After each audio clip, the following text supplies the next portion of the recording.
Hari ini aku mau masak tumis pedas genjer buat menemani lauk ikan Singapura kita.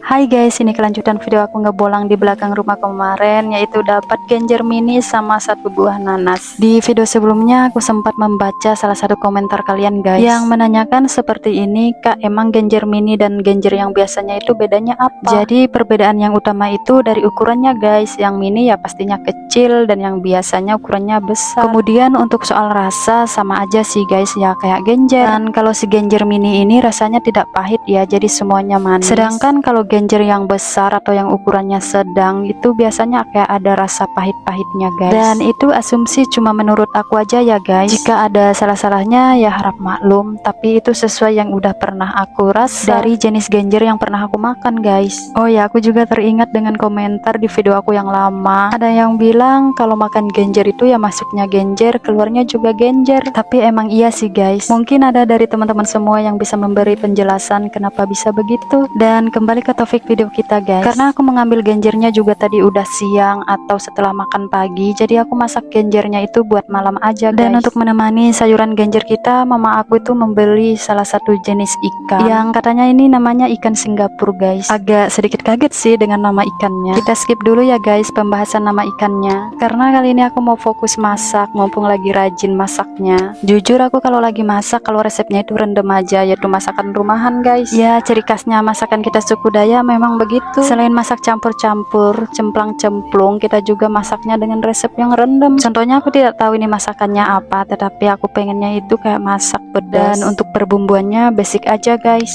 Dan setelah aku goreng tadi ikannya, lalu ini aku masak lagi dengan bumbu. Kemudian aku kasih air sedikit buat meresapkan bumbunya ke dalam ikannya. Dan singkat cerita ini sudah mendidih, langsung aja kita angkat guys, nggak perlu lama-lama karena ikannya juga udah kita goreng tadi. Nah ini dia guys hasil masakan aku malam ini. Aku mau kasih nama sambal pedas aja guys, karena yang paling utama masakan aku tuh harus pedas. Ya kalau tidak pedas menurut aku ya sama aja kalau masakan kita itu kurang garam. Apalagi kita satu keluarga itu emang doyannya pedas-pedas. Jadi kalau kita masak itu wajib sekali pakai cabai yang banyak. Dan ini kita lanjut lagi mau masak genjernya. Tadi genjernya sebelum aku tumis seperti ini aku rebus dulu ya guys. Dan kali ini aku mau masak genjernya yaitu tumis pedas terasi. Dan sepertinya malam ini masakan aku pedas semua. Kalau yang tidak kuat pedas boleh di skip ya guys. Nah ini aku tumis genjernya nggak terlalu lama karena emang udah aku rebus juga tadi ya guys. Jadi setelah aku tumis bumbunya, kemudian langsung aja aku masukkan si genjernya, kemudian kita aduk-aduk kira-kira sampai bumbunya tercampur rata dan langsung aja kita angkat. Dan ini dia hasil masakan aku malam ini guys. Kalian malam ini masak apa? Apakah ada yang sama? Kalian masak juga yang pedas-pedas seperti aku ini? Dan aku lanjut mau makan dulu guys.